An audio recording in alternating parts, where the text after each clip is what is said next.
महाराज की जय हो, महाराज की जय हो, महाराज की जय हो, महाराज की जय हो, महाराज की जय हो, महाराज की जय हो, महाराज की जय हो, महाराज की जय हो, महाराज की जय हो। महाराज, धान की रोपाई हो चुकी है। कुछ ही दिनों में 3-4 पत्ते निकल आएंगे। हमको लगता है हमला करने का समय आ गया है। महाराज की जय हो। हाँ हाँ हमला करेंगे, हाँ हमला करेंगे, हाँ हमला करेंगे, हाँ हमला करेंगे, हाँ हमला करेंगे, हाँ हमला करेंगे।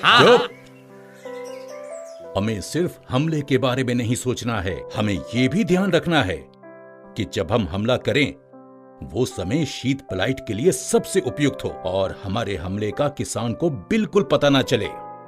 सुनो सब ध्यान से, धान के खेत पर हमला करने का सही समय तब होता है जब धान में फुटाव का समय होता है। उस समय हम सब पानी में तैरकर अपने लिए अलग अलग पौधा ढूंढेंगे और पहला हमला छुप कर करेंगे। किसी को पता भी नहीं चलना चाहिए कि शीत ब्लाइट का हमला हो चुका है, क्योंकि इस समय पौधा बहुत तेजी से बढ़ रहा होता है और हमारे लिए हमला करने का सही समय यही है। ध्यान रहे, इस समय हमें फेंडर से बचना है, क्योंकि अगर इस समय फेंडर का छिड़काव हो गया तो हमारी पूरी पीढ़ी नष्ट हो जाएगी। इस समय हमें किसी को दिखना नहीं है, इसलिए हमें हमला छुप कर ही करना है, बिना किसी के नजर में आए। बहुत चालाकी और सावधानी से अपने अपने पौधे पर कब्जा बनाए रखना होगा और अंदर ही अंदर पौधे को नुकसान पहुंचाना होगा। इस तरह से हमारी संख्या ज्यादा से ज्यादा बढ़ेगी और बढ़ी हुई संख्या धान के पौधे को नष्ट कर देगी।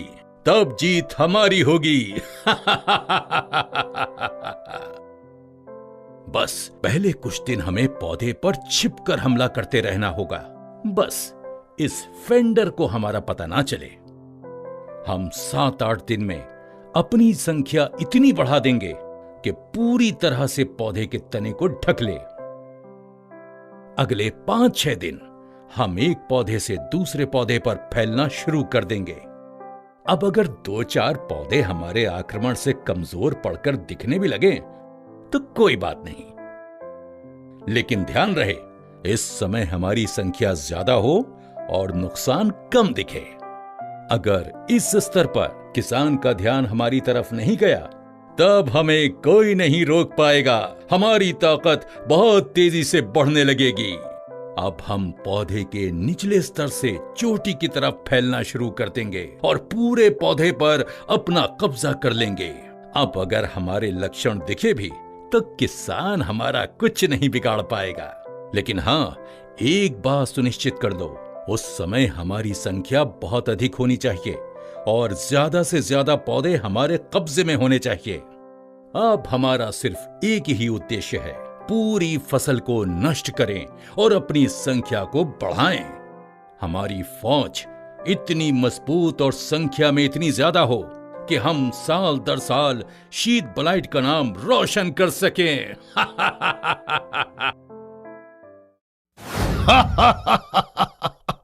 मूर्ख फफूंद, तू अब भी अपने आप ख्याली पुलाव बना रहा है। बेवकूफ फफूंद, तूने ये कैसे सोच लिया कि किसान फुटाव के समय मेरा यानी कि फेंडर का इस्तेमाल नहीं करेगा? किसान मेरा इस्तेमाल करके तुम्हारी पूरी पीढ़ी को नष्ट करेगा और अपनी फसल को बचाएगा। अगर किसान फुटाव के समय फेंडर का इस्तेमाल करता है तो मैं न केवल फसल को दुष्ट फफूंदी से बचाऊंगा बल्कि किसान को अच्छी और मजबूत पैदावार भी दिलवाऊंगा। मेरे पास डबल पावर है, डबल। मैं फफूंदी को मार भी सकता हूं और तुम्हें बढ़ने से रोक भी सकता हूं। तुम्हें एक बात तो पता ही नहीं है मूर्ख फफूंद कि मुझ में हाइपर फ्लो टेक्नोलॉजी भी है, जिसकी वजह से जहां जहां तुम हमला कर सकते हो उस जगह पर मैं पौधों को अधिक और तेजी से सुरक्षा दे सकता हूं। मेरी पत्तों पर चिपके रहने की ताकत फसल को पूरी सुरक्षा देगी। पौधों को तुम जैसे फफूंदों से बचाऊंगा।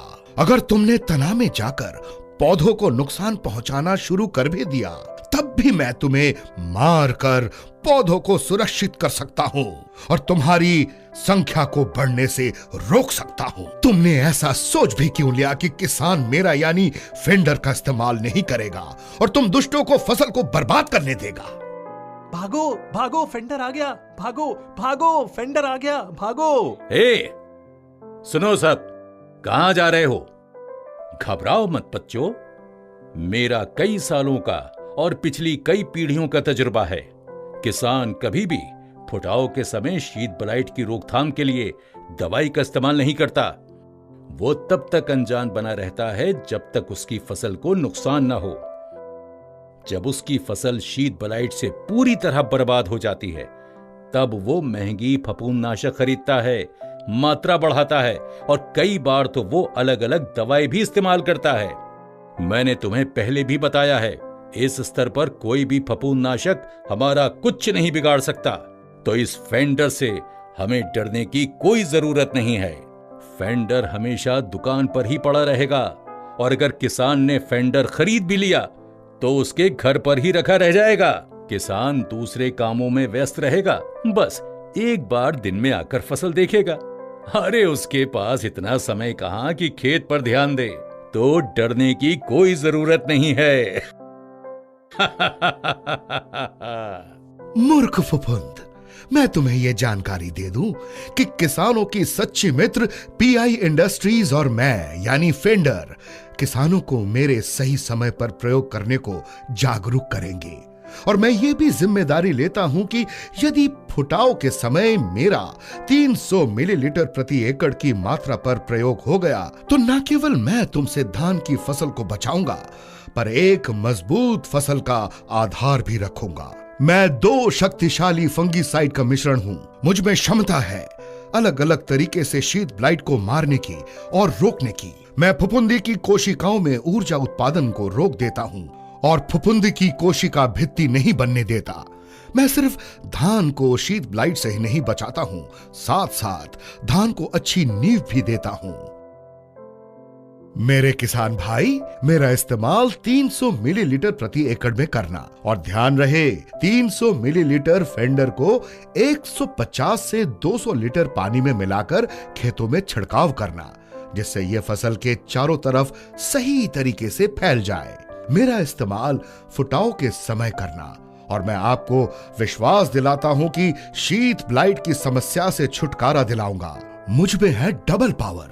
मैं शीत ब्लाइट को मार सकता हूं और पौधों को सुरक्षा भी प्रदान कर सकता हूं। एक बार मेरा छिड़काव हो जाए तो मैं फफूंदी के जीवन की क्रिया को रोक देता हूं। अगर जरूरत पड़ी तो पहले स्प्रे के 12 से 15 दिन बाद दोबारा इस्तेमाल कर लेना। अब फुटाव के समय किसान फेंडर का इस्तेमाल करने के लिए जागरूक हो रहे हैं।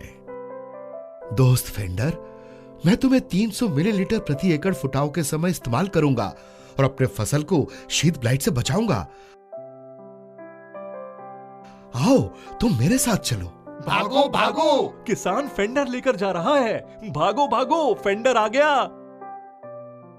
इस खेत में मत घुसो, इसमें फेंडर है। दूसरे खेत में चलते हैं। फफूंद राजा, चलो चलो, यहां से चलो, दूसरे खेत में चलते हैं। फेंडर का 300 मिलीलीटर प्रति एकड़ में फुटाव के समय करें इस्तेमाल और अपने फसल को शीत ब्लाइट से बचाएं। फेंडर, मैं हूं किसानों का सच्चा दोस्त।